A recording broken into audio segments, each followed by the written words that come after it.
can try. See what happens. Frederick L. Milliken here at Mill Village, Nova Scotia. We're at the Riverbank General Store and Cafe, and beside me here is local historian Blake Conrad. Now, Blake, you've been here a long time. What can you tell us about this little village? My family's actually been here for 10,000 years. My mother's native, so my family's been on the river here for 10,000 years. The area of Mill Village itself is built right at the head of Tidewater. It was built here for a specific reason in the 1760s. It started because this is as far down the river as you were allowed to put a dam across the river. And the original industry in the area was all based on the logging industry. Being as the river is the central part of the community for not only the two main industries that have been here, the logging and the guiding, sport fishing, hunting, that sort of thing, which have been over the years have been the main areas of expertise. During its heyday, during the big important years, the 1880s to the time of the First World War, the community had all types of manufacturing going on. There were 2 match factories, there were 6 to 8 mills operational at any one time.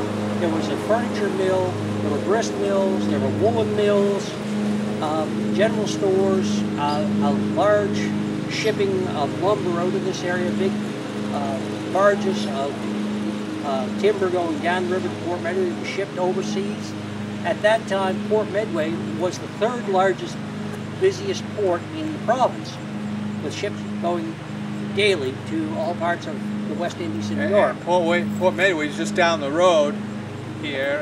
When you go out of Mill Village, you're going to Port Medway, right? Exactly. Oh.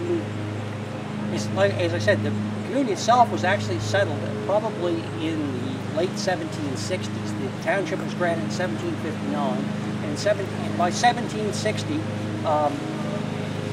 people by the name of Smith and Mosley had built a lumber mill here, and they made rough lumber, which was the first mill in the area.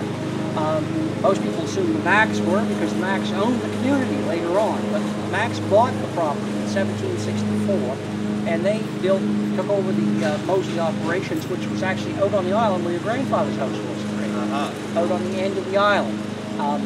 The interesting story was that when they built the new house, which was built in 1785-86, down the road here, just below the Mill Village Cemetery, that they floated the kids down in a barrel so that they wouldn't get lost all overseas on a raft, and floated them down in a barrel. And that was how the original Mack family got down there. After that, over the years, the only way any new blood actually got into the community for about nearly 100 years was if somebody married a Mack girl. So that's why the community is called Mackville to some people. Some sections of it, all the stores were owned by Macks. They were the entrepreneurs. They owned the mills, that sort of thing. Across, right directly behind us, where we're looking, there was a 3-story store at one time. The Mack family operated that. On the opposite end of the bridge over here, there was a blacksmith shop on the bottom and a big carriage manufacturer above it. Lockwood's operated the blacksmith shop down at the bottom, and a firm by the name of Calder and Fraser built carriages, which they sold all over Nova Scotia. Further down, just past that was the match factories. There were 2 actually, both of them burnt down, which is kind of interesting.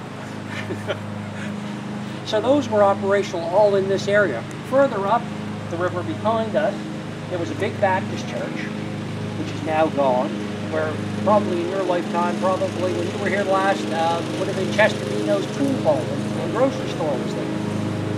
That operated probably 40 years there. He had a barber shop and that sort of thing on the site of the old church. The original church, the first church he was on, was actually the Methodist church. This is on the hill here.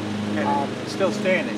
It's still standing. That one was the second church built on the site. The first one was probably built in 1897 when they tore it down. They said it was there close to 100 years. So I figure it was built around 1800. The new one was built in 1897. So that was a new addition to the community. Now, when did they put this iron bridge across the Medway River? The iron bridge was put in 1884 to replace the old wooden bridge. It cost them $3,635 to build it. Wow. Still here today. At that time, there were wooden sidewalks on the other end of the bridge that went over as far as past where the road to your grandfather's place was over there. And on the end of the bridge, just where you turn over on what they call the Pond Bridge there, was the original community hall.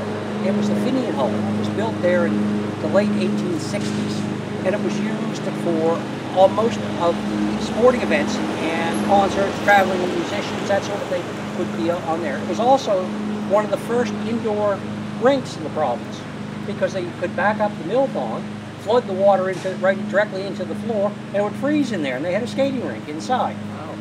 So that was kind of an interesting little thing. There was a canal across there, went down into the pond, so there would be more mills down that way.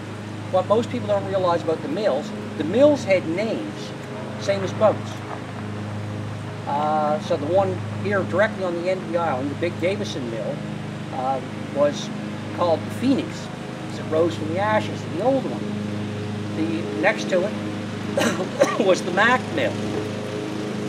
So they all had names. They were indestructible, invincible, that sort of thing. They were all names. But the Davison Company was the biggest mill on the island, Phoenix. It was a two-gang mill, and it could produce up to 80,000 feet of lumber a day. During the main time frame, when these mills were all in operation all at the same time, they could produce over 1 million board feet of lumber a year.